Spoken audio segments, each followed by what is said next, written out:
మనకి శాస్త్రంలో ఒక ప్రధానమైనటువంటి పదం ఉంది, శ్రద్ధ అని.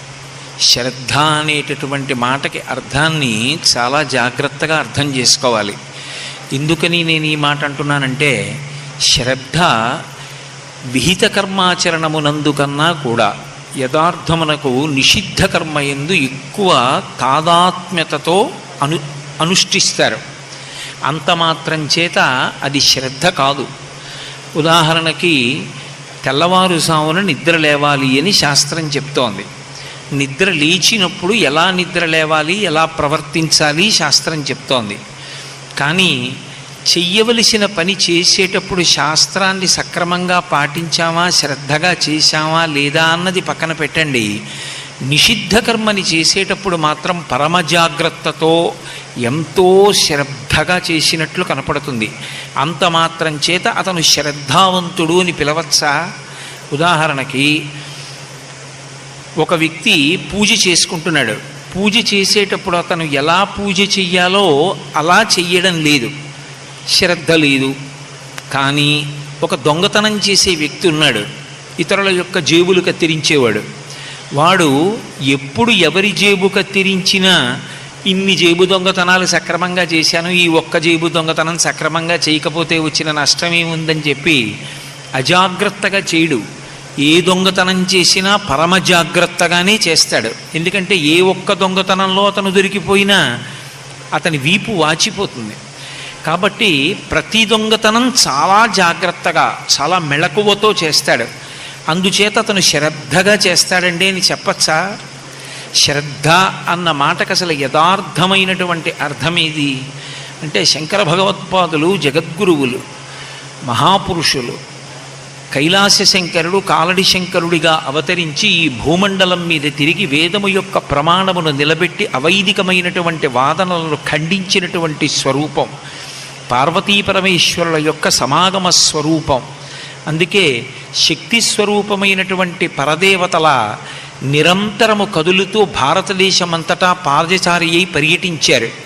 పరమశివుడై తనలో తాను రమిస్తూ అహం బ్రహ్మాస్మి స్థాయిలో నిలబడి లోకానికంతటికీ ఉపదేశం చేశారు. ఏకకాలమునందు రెండిటినీ నిర్వహించిన వారు కనుక వారిని పార్వతీ పరమేశ్వరుల సమాగమ స్వరూపము అని పిలుస్తారు.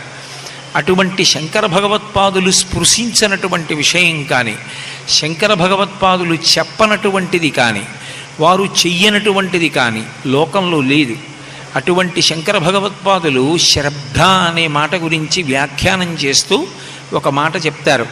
శాస్త్రస్య గురువాక్యస్య సత్యబుద్ధ్యావధారణ సా శ్రద్ధ కడితా సిద్భి యయా వస్తుపలభ్యతే. శ్రద్ధ అన్న మాటకు అర్థం అది. శ్రద్ధ అంటే శాస్త్రస్య, శాస్త్రమునందు, గురువాక్యస్య, గురువు యొక్క మాట యందు, సత్యబుద్ధ్యావధారణ, ఈ రెండూ సత్యములే. వేదం నోటి వెంట వచ్చినటువంటిది కానీ, గురువుగారి నోటి వెంట వచ్చినటువంటి మాట కానీ, ఈ రెండు మాటలు కూడా పరమ సత్యములు. అవి నిజమా కాదా అని నా బుద్ధి పెట్టి విచారణ చెయ్యవలసినటువంటి అవసరం లేదు.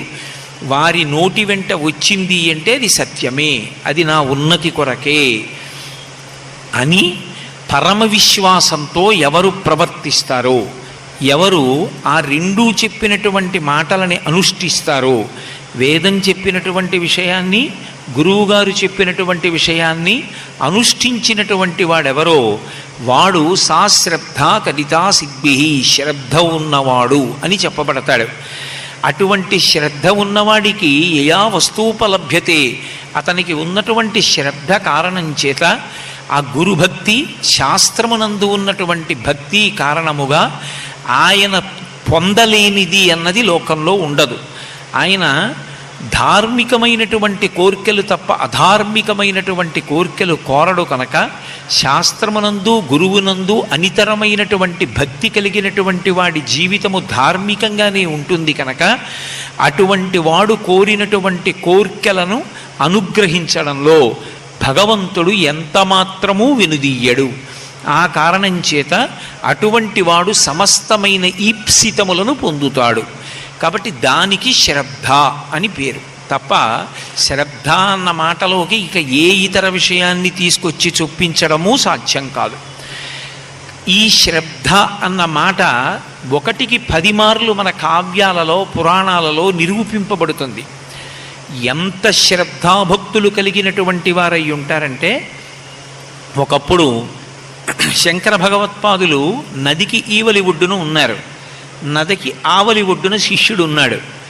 యథాలాపంగా శంకరాచార్యుల వారు శిష్యుణ్ణి పిలిచి ఇలా రా అన్నారు. ఇలా రా అంటే శంకరాచార్యుల వారి ఉద్దేశ్యం నదిని దాటి రమ్మని. కానీ శిష్యుడు గురువుగారు నన్ను ఇలా రమ్మన్నారు, నేను అలా రావడానికి వీల్లేదు, గురువుగారు ఎలా రమ్మన్నారో అలాగే వస్తాను, గురువుగారి మాట కన్నా నాకు శిరోధార్యం ఇంకొకటి లేదు అని ఆ నది మించి నడిచొస్తున్నాడు. అతని యొక్క శ్రద్ధకి, అతనికి గురువు యొక్క మాట యందు ఉన్నటువంటి విశ్వాసమునకు ఆ శిష్యుని యొక్క పాదము నది మీద ఎక్కడ పడుతోందో అక్కడ అందులోంచి పద్మములు ఉద్భవించి శిష్యుని యొక్క పాదములను వహించాయి. పద్మముల చేత వహింపబడినటువంటి పాదములు కలిగినటువంటి వాడు కనుక ఆయనకి పద్మపాదాచార్య అని పేరు వచ్చింది. శంకరాచార్యుల వారి ప్రధానమైన 4 శిష్యుల్లో పద్మపాదాచార్యుల వారు ఒకరు. శ్రద్ధ అన్న మాటకు అర్థం అంత గంభీరంగా ఉంటుంది. శాస్త్రాన్ని నమ్మి బ్రతుకుతారు.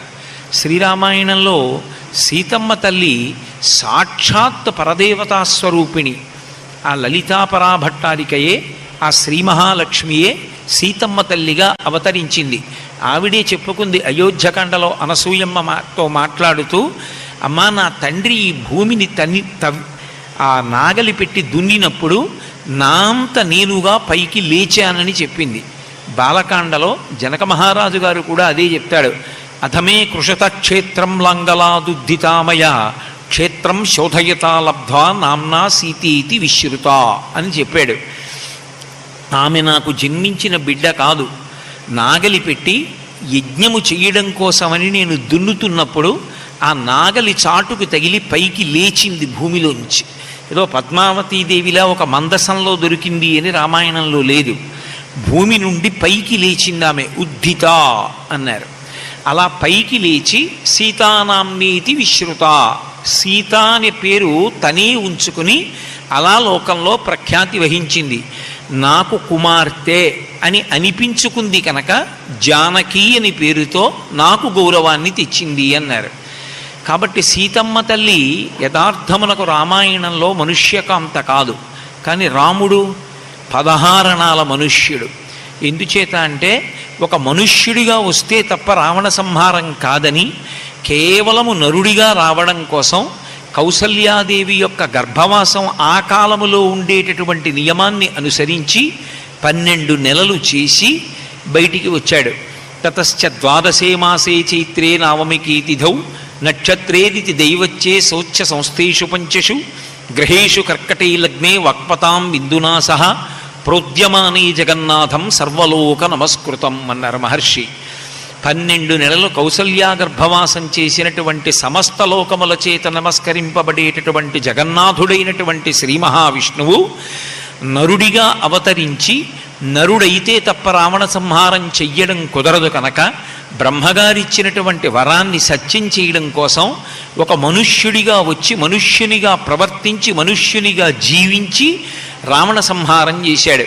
అందుకే వాల్మీకి మహర్షి నారదుణ్ణి రాముడి యొక్క గుణగుణముల గురించి అడిగినప్పుడు కూడా ఈ కాలమునందు ఈ లోకంలో 16 గుణములు కలిగినటువంటి పరిపూర్ణమైన మనుష్యుడెవరు అని అడిగాడు తప్ప భగవత్ స్వరూపం ఎవరు అని అడగలేదు. కోన్వస్మిన్ సంప్రదం లోకే గుణవాన్ తస్య వీర్యవాన్ ధర్మజ్ఞశ్చ కృతజ్ఞశ్చ సత్యవాక్యో దృఢవ్రతః చారిత్రేణ చ కోయుక్తః సర్వభూతేషు కోహితః విద్వాన్ కః కస్సమర్థశ్చ కశ్చైక ప్రియదర్శనః ఆత్మవాన్ కో జితక్రోధో ద్యుతిమాన్ కో ననసూయకః కస్య బిభ్యతి దేవాశ్చ జాతరోషస్య సంయుగే అని అడిగాడు. ఈ 16 గుణములు పరిపూర్ణముగా కలిగినటువంటి మానవుడు ఈ కాలమునందు ఈ లోకములో ఎక్కడ ఉన్నాడో నాకు చెప్పవలసింది అని అడిగాడు. అడిగితే అప్పుడు రామచంద్రమూర్తి యొక్క వృత్తాంతాన్ని నారదుడు సంక్షేప రామాయణ రూపంలో వాల్మీకి మహర్షికి చెప్పాడు. అంటే మనుష్యునిగా ప్రవర్తించినటువంటి రామచంద్రమూర్తి కానీ, మనుష్యకాంతగా జన్మించకపోయినప్పటికీ మనుష్యకాంతగా ప్రవర్తించినటువంటి సీతమ్మ కానీ మనకి ఆదర్శప్రాయులు. వాళ్ళు ఇద్దరూ కూడా ఈ లోకంలో మనుష్యుడు ఎలా ప్రవర్తించాలో ప్రవర్తించి చూపించారు. అందుకే రామాయణానికి వేదోపబృంహణము అని పేరు. వేద విద్యే పరే పుంసి జాతే దశరథాత్మజే వేద ప్రచేతసాదాసీత్ సాక్షాత్ రామాయణాత్మన. వేదము చేత ప్రతిపాదింపబడినటువంటి భగవంతుడైన రామచంద్రమూర్తి నరుడిగా వచ్చి ఈ లోకమునందు ప్రవర్తిస్తే పరదేవతాస్వరూపిణి అయినటువంటి సీతమ్మ తల్లి మనుష్యకాంతగా ఈ లోకమునందు పుట్టకపోయినప్పటికీ మనుష్యకాంతగా ప్రవర్తించింది. వాళ్ళిద్దరి యొక్క నడవడి మనకి ఎప్పుడూ కూడా మార్గదర్శకము. వాళ్ళిద్దరూ ఎలా ప్రవర్తించారో మనం అలా ప్రవర్తించాలి. వేదము చదువుకోకపోయినా రామాయణం చదువుకుంటే చాలు. వేదంలో ఏది చెప్పారో రామాయణంలో సీతారాములు దాన్ని అనుష్ఠించి చూపిస్తారు. శాస్త్రము చెప్పినది ఏది ఉందో దాన్ని మాత్రమే అనుష్ఠించాలి. గురువుగారు చెప్పినది ఏది ఉందో దాన్నే అనుష్ఠించాలి. ఈ రెండు సత్యములు అనేటటువంటి బుద్ధితో అనుష్ఠించాలి. అలా అనుష్ఠించిన వాడు ఎవరున్నాడో వాడు శ్రద్ధ కలిగినటువంటి వాడు. అందుకే రాముడు శ్రద్ధాళువు, సీతమ్మ తల్లి శ్రద్ధాళువు, వాళ్ళకి శ్రద్ధ కలిగిన వాళ్ళు అని పేరు.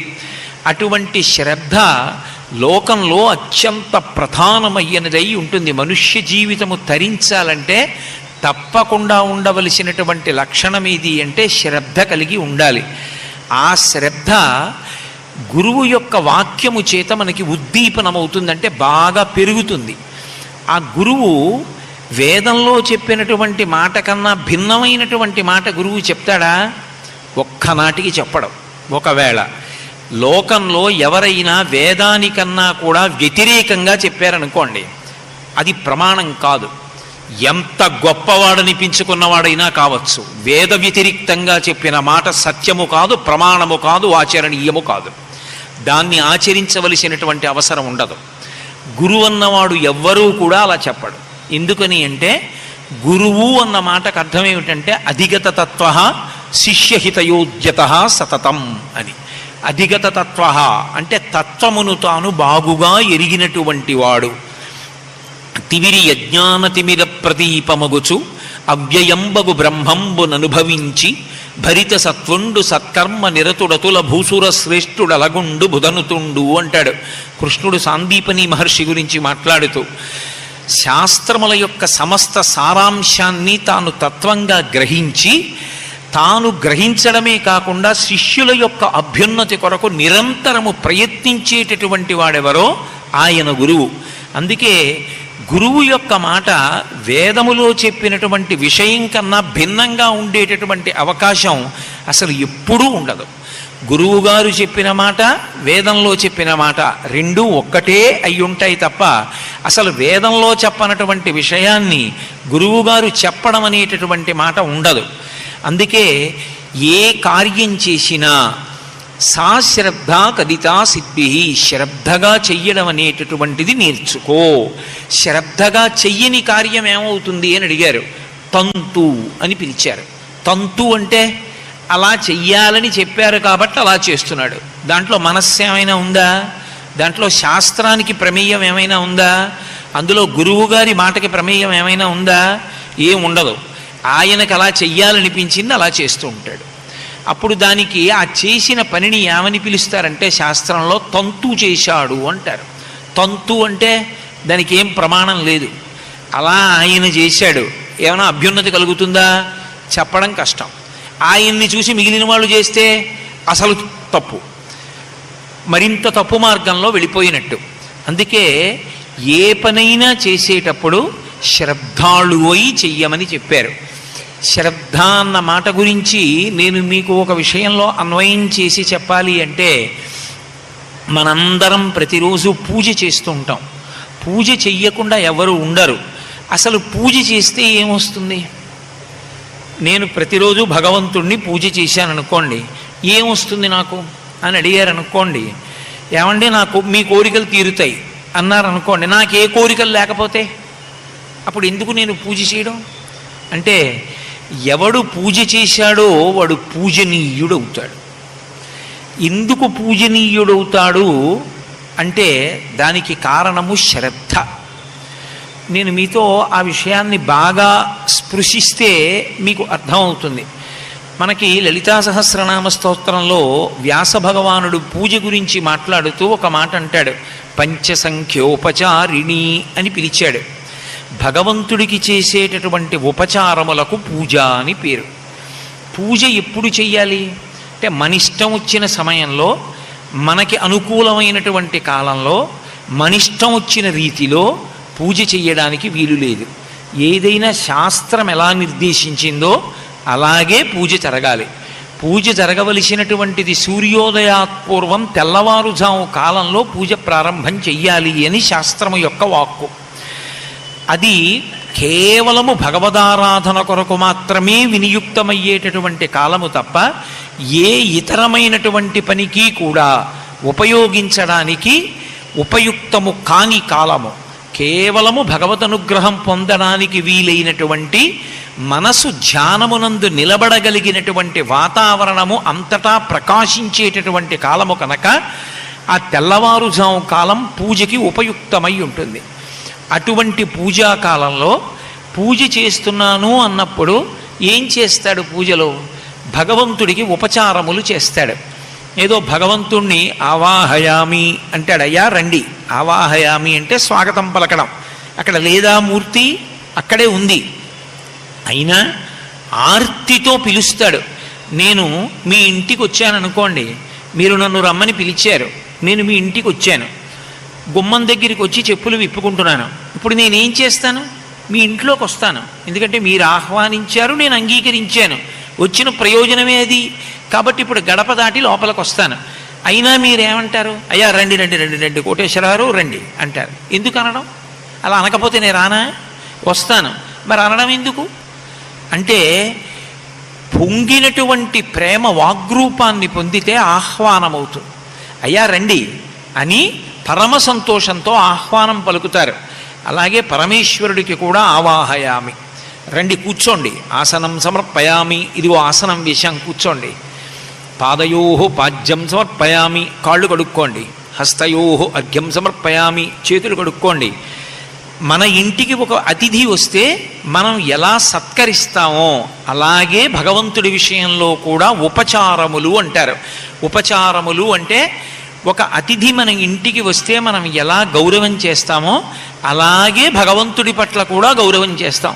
అయ్యా స్నానం చెయ్యండి, నీళ్లు పెట్టాం, స్నానం చేశాక ఒళ్ళు తుడుచుకోండి, ప్లోత వస్త్రం ఇస్తున్నాం, ఓ తువ్వాలు ఇస్తున్నాం. అయ్యా స్నానం చేశారా, ఇదిగో ఈ కొత్త బట్టలు కట్టుకోండి, మీకోసమే సిద్ధం చేశాం ఈ వస్త్రద్వయం, కట్టుకున్నారా, బొట్టు పెట్టుకోండి, చందనం రాసుకోండి అని మనం వచ్చినటువంటి అతిథిని ఎలా సత్కరిస్తామో భగవంతుణ్ణి కూడా అలాగే ఉపచారముల చేత పూజ చేస్తాం. పూజ అన్న మాటకు అర్థం ఏమిటంటే గౌరవించుట. ఈశ్వరుణ్ణి గౌరవం చేయడమే పూజ అని పేరు. ఈ పూజ యందు పంచసంఖ్యోపచారిణి అన్నాడు వ్యాస మహర్షి.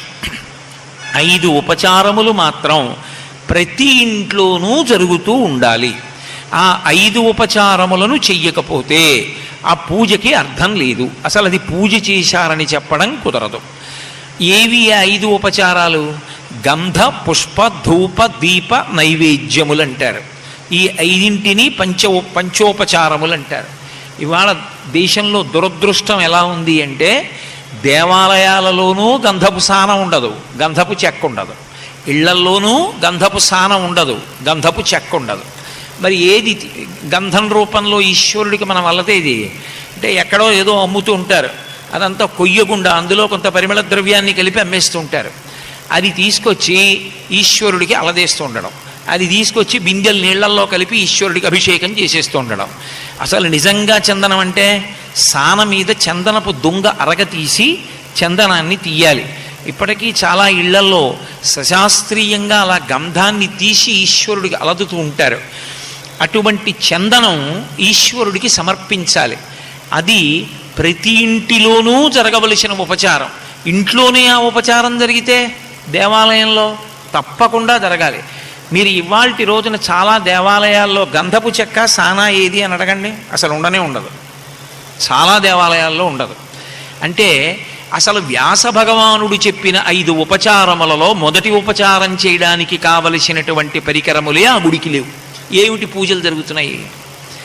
ఇళ్లల్లో కొన్ని కోట్ల రూపాయలు ఖర్చు పెట్టి అలంకారాలు చేస్తారు. అయ్యా మీ ఇంట్లో గంధపు సానా చెక్క ఉన్నాయా అండి అని అడగండి. గంధపు సానా చెక్క ఉండవు. గంధపు సానా చెక్క లేనివాడు ఈశ్వరుడికి పూజ ఏం చేస్తున్నట్లు? అంటే ఏది శ్రద్ధ ఎక్కడుంది? శ్రద్ధ అన్న మాటకు అర్థం పెద్దలు చెప్పినట్టు